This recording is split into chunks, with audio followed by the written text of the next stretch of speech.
Have you ever wondered what story is hiding inside a random folder of digital files? Well, today, we're basically doing some digital archaeology. We've got this collection of documents, and we're going to try to piece together the narrative that's buried inside. Let's dive in. So this is the big question, right? At first glance, it just looks like a total jumble of data. But what if it's more than that? Could it be a diary, a resume, maybe even a life's work? Let's start by digging into the raw evidence, just as we found it. Okay, the very first thing we hit is this, a wall of text and equations. Formulas for generator full load current. It is dense, it's super technical, and honestly, it's a little bit intimidating.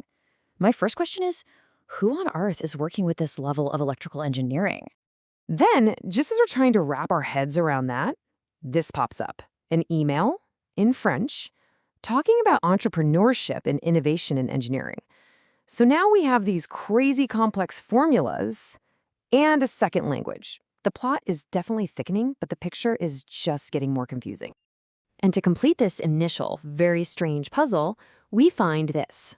An official invitation to bid form from the South African government. Okay, let's take stock. We've got heavy-duty electrical theory, a French engineering school, and a government tender from South Africa. How in the world do these three things connect? All right, to make any sense of this chaos, we need an anchor point, a focus. Our first mission has to be sifting through all this digital noise to find a human connection. We need to find a name. And there it is. Bingo. Buried deep in those government tender documents is a login for something called the Central Supplier Database. And look at that welcome message right at the top. This is our first real, solid lead. Chingombe Fiston. Just like that, everything changes. The chaos suddenly has a name. This is no longer just a random collection of files. This is a snapshot of the person's digital life.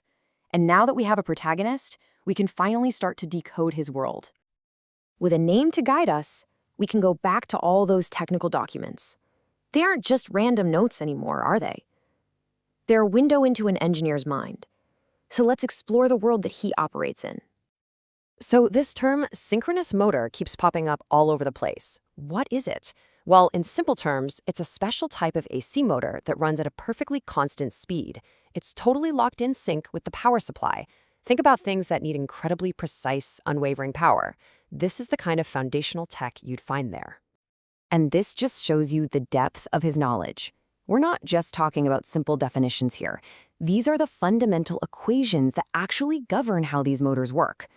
We are looking at the theoretical bedrock of a very serious electrical engineer. But, it's not just about the theory. This image shows us the practical side of things. We're seeing hands-on training materials like microcontroller trainers and motor experimentation kits.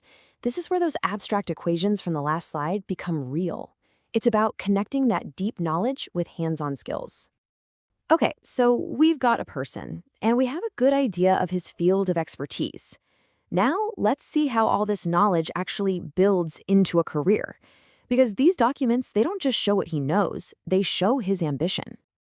What's amazing is that the files literally lay out a clear, structured career ladder.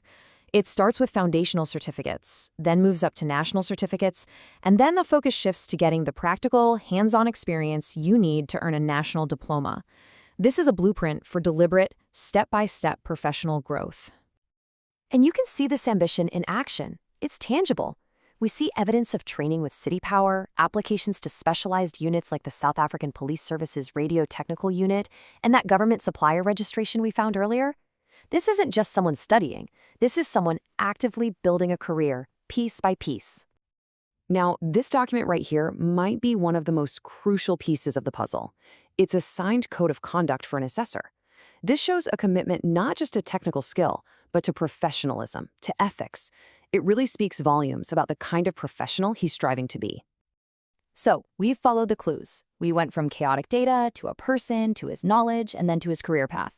Now it's time to zoom out. What is the real story that these files are telling us? What we first saw is just a box of random files. Well, it turns out it was actually a portrait of ambition. And what looked like a bunch of disconnected data, that was really a comprehensive, well-thought-out professional portfolio. Every technical note, every application, every single certificate, it was all a deliberate building block. And honestly, we couldn't have said it better ourselves. Buried in one of the documents, we found a phrase that just perfectly captures the spirit of this entire collection. How to build yourself a bright technical future. That's exactly what these files are. They're a blueprint for doing just that. And that really leaves us with a final thought. All those documents, notes, and projects that you collect, they aren't just files on a hard drive. They are your professional portfolio. And whether you realize it or not, they are telling a story. So the only question left is, what story does yours tell?